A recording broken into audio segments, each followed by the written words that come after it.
So welcome back to our channel trick with AK. आज हम LCM और HCF का पार्ट नंबर सेकंड करने वाले हैं। इसके पहले हम एलसीएम और एचसीएफ के कुछ बेसिक क्वेश्चन और बेसिक कॉन्सेप्ट को पार्ट नंबर 1 में कवर किया है, जिसकी प्लेलिस्ट बन चुकी है और लिंक भी डिस्क्रिप्शन बॉक्स में है। आप जाकर विजिट कर सकते हैं और उस वीडियो को देख सकते हैं।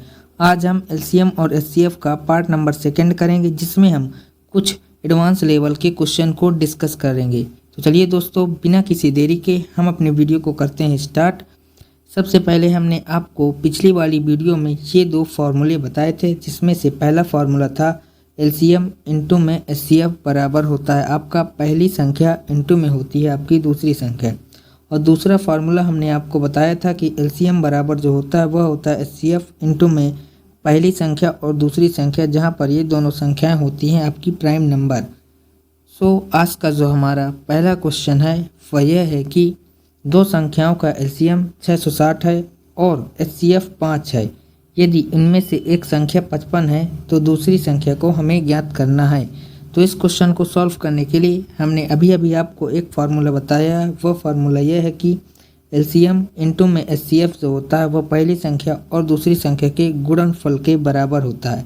तो यहाँ पर जो एलसीएम है वो यहाँ पर है 660 रुपये और यहाँ पर जो एचसीएफ है वो यहाँ पर है 5। यहाँ पर एक संख्या जो है यहाँ पर है 55, हमें ज्ञात करना है दूसरी वाली संख्या। तो यहाँ पर हम इसको सॉल्व करेंगे तो 5 से काटेंगे तो 5 एक कम 5 और 5 एक कम 5, फिर 11 से काटेंगे तो 11 छक्का 66, यानी कि जो दूसरी संख्या यहाँ पर निकल कर आएगी वह आएगी यहाँ पर 60। यहाँ पर जो 60 होगा वह दूसरी संख्या होगी। तो 60 हमारा ऑप्शन नंबर डी में है। तो यहाँ पर जो हमारा ऑप्शन नंबर डी है वह बिल्कुल से करेक्ट आंसर होगा। इसके बाद हमारा जो नेक्स्ट क्वेश्चन है वह यह है कि दो संख्याओं का गुणनफल है यहाँ पर 1500 और उनका जो एचसीएफ है वह 10 है। तो ऐसे संभावित युग्मों की संख्या कितनी होगी? तो इस क्वेश्चन को सॉल्व करने के लिए भी हमने आपको एक फार्मूला बताया था। फार्मूला यह था कि पहली संख्या इंटू में आपकी जो दूसरी संख्या होती है वह होता है आपका एचसीएफ इंटू में होता है आपका एलसीएम। तो यहाँ पर जो पहली संख्या है और जो दूसरी संख्या है वही यहाँ पर जो इनका गुणनफल है वह है यहाँ पर 1500। तो इन दोनों संख्याओं का जो गुणनफल है वो यहाँ पर है 1500 और जो एचसीएफ है वो यहाँ पर है 10। हमें ज्ञात करना है यहाँ पर एलसीएम। यदि 1 0 से 1 0 कैंसिल, तो यहाँ पर जो एलसीएम की वैल्यू आ गई वो आ गई यहाँ पर 150।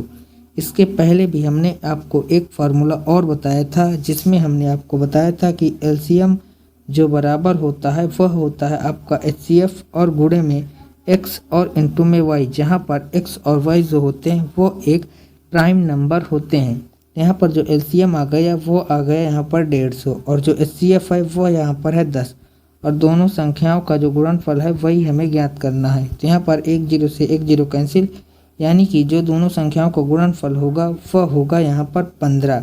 तो हमें ज्ञात करना है कि ऐसे कितने फैक्टर हो सकते हैं जिन दो संख्याओं का गुणनफल 15 हो।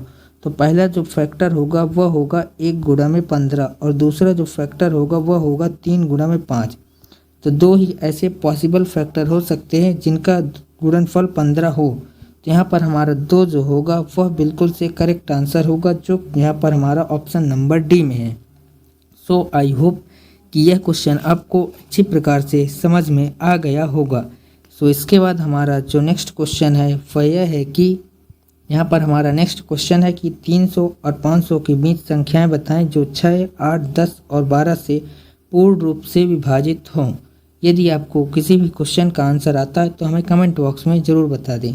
यहाँ पर हमें ज्ञात करना है कि 300 और 500 के बीच ऐसी कौन सी संख्या है जो 6, 8, 10 और 12 से पूर्ण रूप से विभाजित हो। तो हमें ज्ञात करना है यहाँ पर सिर्फ और सिर्फ यहाँ पर हमें चेक करना है डिविजिबिलिटी रूल। यदि कोई संख्या 6 से डिविजिबल होगी तो वह आपकी 2 और 3 से बिल्कुल से कटेगी। तो हम यहाँ पर सबसे पहले चेक कर लेंगे 3 का डिविजिबिलिटी रूल। तो सबसे पहले हम यहाँ पर ऑप्शन नंबर 1 को चेक करेंगे कि 3 से कटेगा कि नहीं। तो यहाँ पर होता है जो संख्याओं का योग है वह है 3 2 5, यानी कि जो पहली संख्या है वह आपकी 3 से नहीं कटेगी। इसके बाद हम ऑप्शन सेकंड को चेक करेंगे तो 4 3 7 होता है, तो यह भी संख्या 3 से नहीं कटेगी। इसके बाद ऑप्शन जो थर्ड है वह है 9 4 13, तो यह भी संख्या नहीं कटेगी। और अगली ऑप्शन है 6 3 9, यानी कि जो ऑप्शन नंबर हमारा 4 है वह आपका 3 से पूरी तरह से कटेगा और यही हमारा जो है वह बिल्कुल से करेक्ट आंसर हो जाएगा। सो आई होप कि यह क्वेश्चन भी आपको अच्छी प्रकार से समझ में आ गया होगा।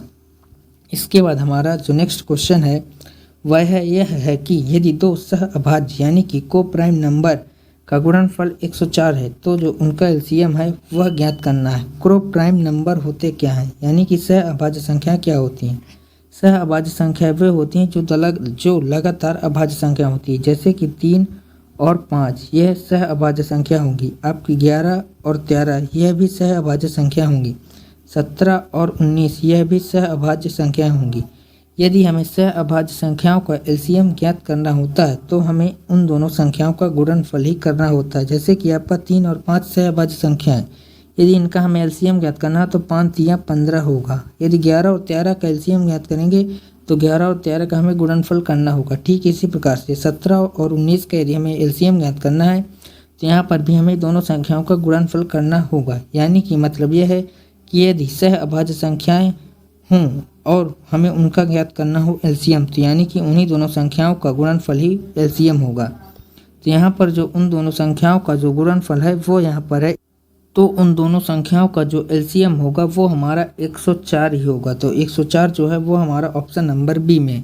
तो यहाँ पर जो हमारा ऑप्शन बी होगा वह बिल्कुल से करेक्ट आंसर होगा।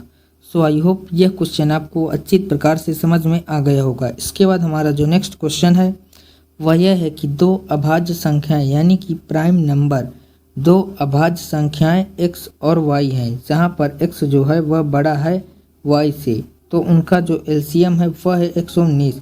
तो हमें ज्ञात करना है 3y माइनस x का मान। तो जो को प्राइम यानी कि जो प्राइम नंबर होते हैं उनका जो एलसीएम होता है वह उन्हीं संख्याओं का गुणनफल होता है। मान लीजिए कि आपका एक प्राइम नंबर है 2 और एक प्राइम नंबर है 3, तो इनका जो एलसीएम होगा वह होगा 3 दूना 6।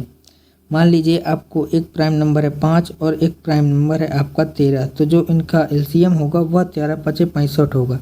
यानी कि उन दोनों संख्याओं का गुणनफल ही उसका इन दोनों संख्याओं का यानी कि सह अभाज्य संख्याओं का वह होगा क्या, एलसीएम। तो यहाँ पर हमें ज्ञात करना है कि 3y माइनस x का मान। तो सबसे पहले हमें यहाँ पर x और y का मान ज्ञात करना होगा। तो x और y का गुणनफल ही उन संख्याओं का एलसीएम होगा। तो यहाँ पर एलसीएम है 119, तो यानी कि x इंटू वाई में होगा 119।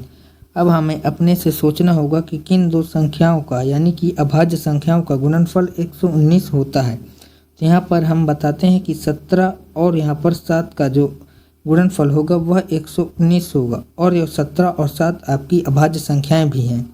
तो x का मान आ गया यहाँ से 17 और y का मान आ गया यहाँ से 7।